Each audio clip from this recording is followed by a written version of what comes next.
علیہ وسلم کہ اے اللہ میرے وقت میں بھی بولو نا برکت عطا فرمانا.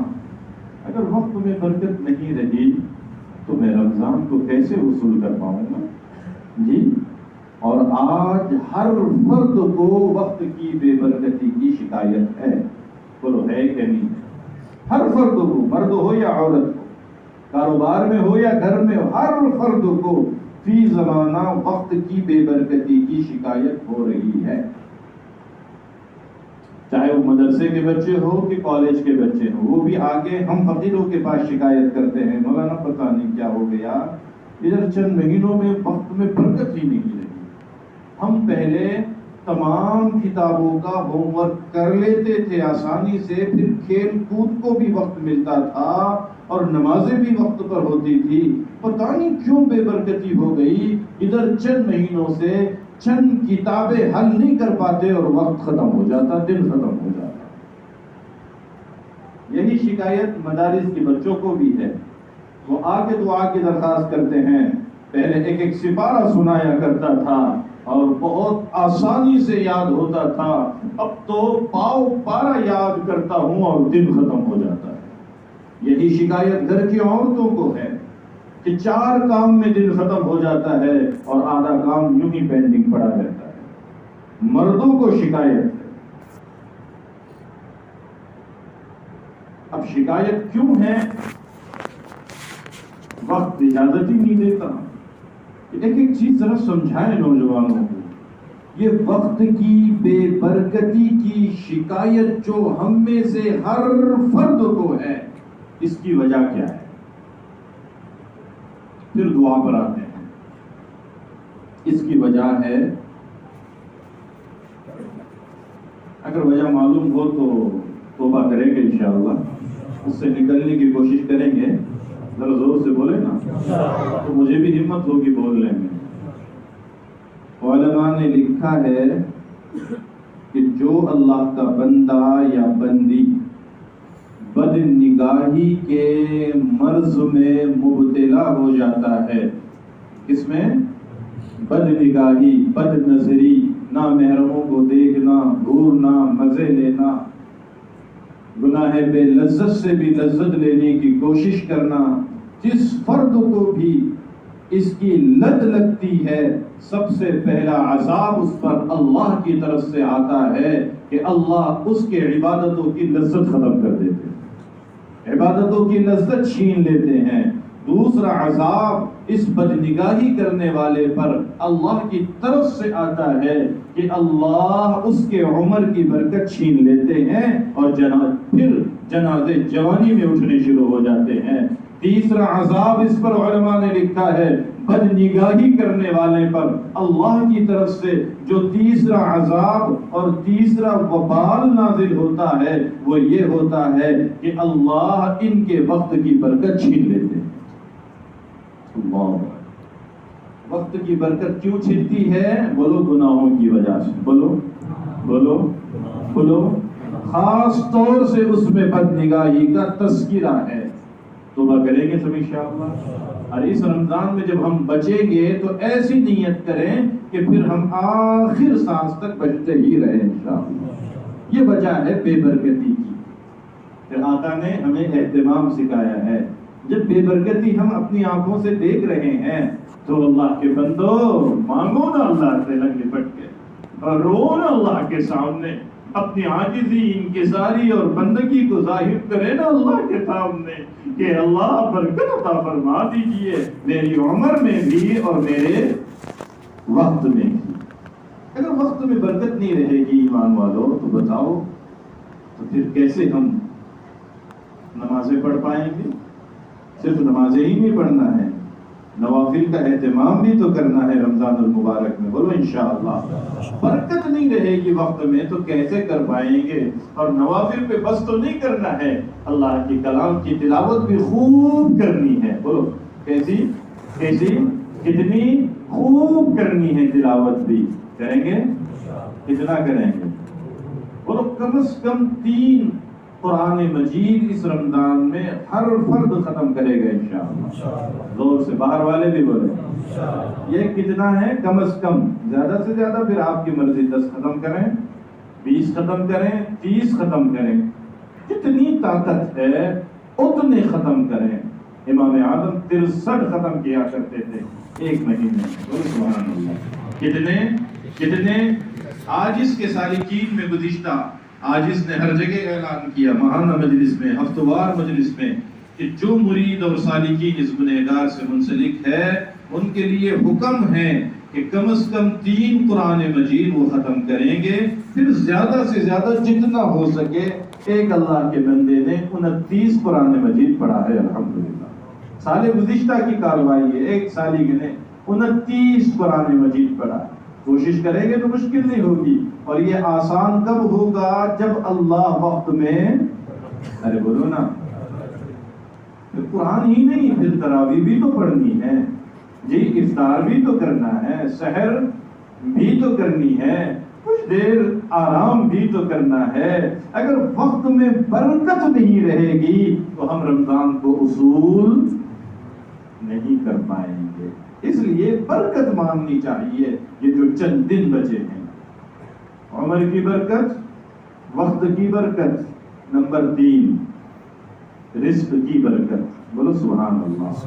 نمبر 3 رزق کی برکت۔ اگر رزق میں برکت نہ ہو تب بھی رمضان وصول کرنا مشکل ہو جائیں گے۔ میں اپنے افطار کے لالے پڑے ہیں تو میں دوسروں کو افطار کیسے کراؤں گا؟ میرے اپنے سحر کی فکر مجھے ستا رہی ہے، میں اپنے پڑوس کو سحر کیسے کراؤں گا؟ مجھے میرے اپنے معصوم بچے کے جوتے کی فکر ہے، میں کسی یتیم کے بچے کو جوتا کیسے پہناؤں گا؟ اگر اللہ تعالی رزق میں برکت عطا فرمائیں گے، حلال آمدنی میں اللہ برکت عطا فرمائیں گے، اور یقیناً عطا فرمائیں گے جب ہم گنہگار کثرت سے اللہ سے برکت مانگیں گے۔ یہ وقت تھا اس کا، اب کتنا ضائع ہو گیا آپ اندازہ کر لیں۔ تو جب وقت ہمارے رزق میں، حلال آمدنی میں اللہ برکت دیں گے تو پھر رمضان کے وصول کرنے میں سہولت ہوگی۔ کیا سہولت ہوگی پتہ ہے آپ کو؟ کہ اگر ہمارے رزق میں اللہ نے برکت ڈال دی تھوڑے سے رزق میں تو پورا مہینہ عافیت سے گزرے گا، اور ہم ہمت کر سکیں گے کہ پورا مہینہ ہم اپنا کاروبار بند رکھ سکیں۔ بولو انشاءاللہ، ارے بولو اور زور سے، رکھو نہیں آپ کی مرضی، لیکن انشاءاللہ تو بولو اللہ کے سامنے۔ آپ بولیں گے مولانا آپ کے لیے بلوانا بہت آسان ہے، مہینہ بھر کاروبار بند رکھیں گے تو کھائیں گے، ہے نا؟ سب سے اہم سوال تو یہی ہوتا ہے۔ یہ فقیر آپ سے کہے گا اللہ کے نام پہ ہمت کرو، اصول کرو، رمضان کو نیت کرو کہ مہینہ بھر کام بند کروں گا، پھر کھاؤں گا کیا؟ وہی کھاؤں گا جو 2 سال کورونا میں بند رکھ کر میں نے کھایا تھا۔ آسان ہے کہ نہیں ہے؟ جو اللہ ہمیں 6 مہینے گھر میں بٹھا کر کھلا سکتا ہے، اگر اللہ کے نسبت پر رمضان وصول کرنے کے لیے ہم ترتیب بنانا چاہے تو مشکل ہوگا، نہیں کر سکیں گے۔ آج نیت کر لو، اللہ آسان کرے گا انشاءاللہ، برکت آئے گی، وصولی آسان ہو جائے گی۔ کتنی برکتیں ہو گئی؟ 3۔ اور ایک برکت ہے اس میں، وہ ہے برکت اے اللہ میرے صحت میں برکت نصیب فرما۔ کیسا سمندر ہے دیکھیے، اگر صحت نہیں ہوگی تو ہم رمضان وصول کر سکیں گے؟ بیمار آدمی پڑا ہوا ہے، تہجد نہیں، صحت برابر نہیں ہے، تراویح پڑھی جی نہیں، صحت ساتھ نہیں دیتی ہے، روزہ بہت ارادہ تھا لیکن کیا کروں، صحت ساتھ ہی نہیں دے رہی ہے، انا للہ و انا الیہ راجعون۔ جب میری صحت اتنی کمزور ہے تو پھر 2 مہینے میں کیوں اللہ کے سامنے ناک نہیں رگڑا کہ اللہ برکت عطا فرمانا، مجھے صحت کی بہت ضرورت ہے اللہ، میں کوئی فرق نہیں ہے، میں گھر میں ایڑیاں رگڑتا ہوں اور کتنے بندے دواخانے کے بیڈ پہ ایڑیاں رگڑ کے رمضان گزارتے ہیں، اللہ ہم میں کیا فرق ہو گیا؟ ہم جیتے جی رمضان وصول نہ کر سکے، اس لیے اپنی صحت کی برکت بھی اللہ سے مانگنی چاہیے۔ ایک دعا اتنی ساری چیزوں کو اپنے اندر لی ہوئی ہے اور ہم نے اس کے سارے دن غفلت میں نکال دیے ہیں۔ اب جو چند دن بچے ہیں ہم لگ لپٹ کے کثرت سے یہ دعا کریں گے انشاءاللہ. کریں گے. اچھی بات ہے. ایک عمل ہے ہمارا رمضان میں جو مستقل ہم کرتے رہتے ہیں.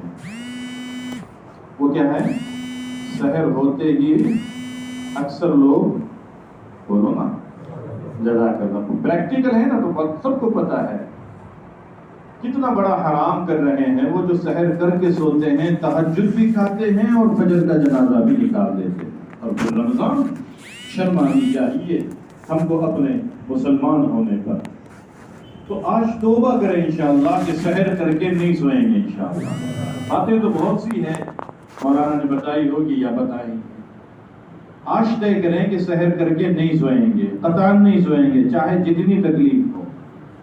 سونا ہے تو انشاءاللہ فجر پڑھ کے سوئیں گے. سونے سے انکار نہیں ہے نا. جب دن بھر اللہ کی یاد کرنا ہے تو کچھ دیر سونا ضروری ہے، لیکن کب سوئیں گے؟ سحر، تہجد، فجر پڑھتے ہی پہلا کام آپ کیجئے سو جائیں. کوئی منع نہیں کرتا. سوتے ہی ہیں ہم مولانا، سونے کی ترغیب دینے کی ضرورت نہیں ہے. اچھا لیکن جب سو گئے تو اٹھنا کب ہے؟ کتنی دیر سونا ہے؟ بہت دھوپ ہے، ٹیمپریچر بڑا ہوا ہے مولانا، ہم ظہر تک. کب تک؟ ظہر تک سو جاتے ہیں، پھر اٹھ کے دیکھیں گے. نہیں، اجازت نہیں ہے. صبح سونے والوں کے لیے بھی شریعت نے ایک لمٹ بتائی ہوئی ہے. سو جائیں ضرور لیکن اٹھیں کب؟ زوال سے 1 گھنٹہ پہلے جاگ جانا چاہیے. بولو انشاءاللہ. زوال سے 1 گھنٹہ پہلے. زوال سے آپ کی ڈیوٹی ہے تو آپ 8 بجے جاگیں، ماشاءاللہ کون منع کرتا ہے. 7:30 کو جاگیں.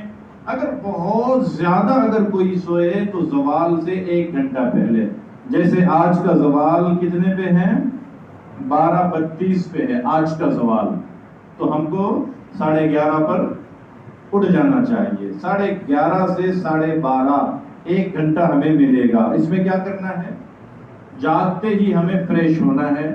فریش ہونے کے بعد سب سے پہلے ہمیں اشراق پڑھنی ہے. بولو انشاءاللہ. کیا پڑھنی ہے؟ اشراق باقی ہے نا ہماری. فجر پڑھتے ہی سو گئے ہم، اٹھتے ہی اشراق پڑھنی ہے اطمینان سے.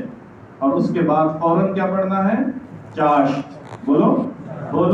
علماء نے لکھا ہے ان دونوں نمازوں کو جمع کیا جا سکتا ہے. ایک وقت میں دونوں نمازیں پڑھی جا سکتی ہے. تو ہم اس کا بھرپور فائدہ اٹھائیں گے. جاگیں گے، فوراً فریش ہو کر کے ہم نماز پڑھیں گے اشراق کی، پھر چاشت کی نماز پڑھیں گے. پونا گھنٹے میں ہم سب فارغ ہو جائیں گے. تب تک زوال کا وقت شروع ہو جائے گا. یاد رکھیں گے، گھر میں جا کے کہیں گے کہ ہم کو یہ نظام بنانا ہے. اور ایک درخواست یہ بھی ہے کہ اللہ کے رسول صلی اللہ علیہ وسلم کی سیرت میں ہمیں ملتا ہے کہ آقا رمضان میں اپنے ماتحتوں پر کام ہلکا کرتے تھے. کیا کرتے تھے؟ نوکر، کام والے، سال کری، جوان، ان پر کام ہلکا کرتے تھے. 2 گھنٹہ کام ہے تو کہتے ہیں کہ 1 ہی گھنٹہ کرو. وزنی چیز نہ اٹھاؤ، رمضان ہے، روزہ ہے، اپنے کام کو کم کریں، ہلکا کریں. اور ہم ایک ظلم یہ کرتے ہیں کہ رمضان آتے ہی اپنے گھر کی عورتوں پر کام، بولو جلدی سے، بڑھا دیتے ہیں. یہ ظلم ہے کہ نہیں؟ اللہ کے رسول کم کرنے کو کہہ رہے ہیں اور ہم بڑھا دیتے ہیں. سحر میں بھی 3 ڈشیں کم نہیں چلتی ہے اور افطار میں تو 12 ڈشیں چاہیے. یہ ظلم ہے اپنے گھر کی عورتوں پر. یاد رکھنا ہم کو پورا پلان بنانا ہے، نظام الاوقات بنانا ہے، لاہ عمل طے کرنا ہے.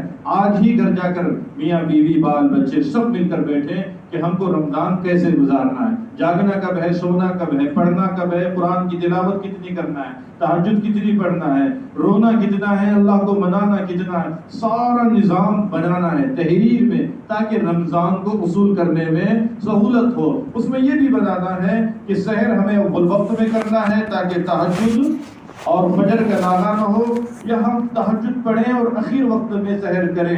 لیکن سحر کرتے کرتے، پکاتے کھاتے تہجد کا اہم وقت ضائع نہیں ہونا چاہیے. اسی طرح افطار میں سب طے کریں کہ عین اللہ کے لینے کے وقت ہم دکانوں پہ لائن نہیں لگائیں گے.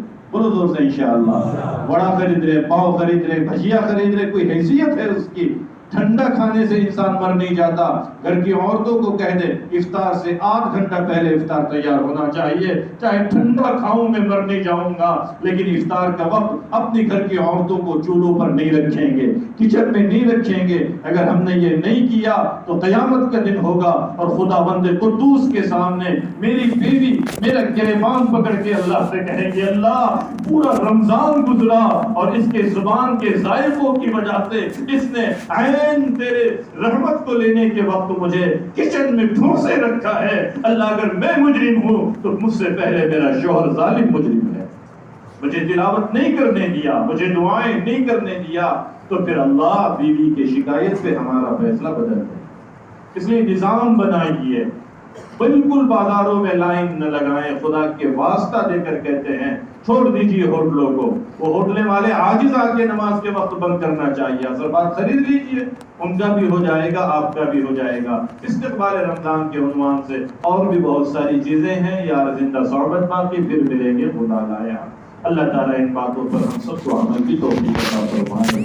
اب جو وقت بچا ہے اللہ کرے کہ اس کا آدھا سیکنڈ بھی ہم ضائع نہ کریں, پوری تیاری میں لگ جائے. رمضان آنے سے پہلے اپنے دل دماغ زبان آنکھ منہ کو بالکل گناہوں سے دھو لیں, پاک کر لیں. دل میں کوئی گناہ باقی نہ رہے, آنکھوں میں کوئی بد نگاہی باقی نہ رہے, زبان نے بہت گالیاں دی ہیں, غیبتیں کی ہیں, چغلیاں کی ہیں, لوگوں کے رشتے توڑے. رو رو کے اللہ سے سب کی صفائی کر لیں تاکہ پہلی رمضان کے چاند کی کرن سے اللہ ہماری مغفرت فرما دے.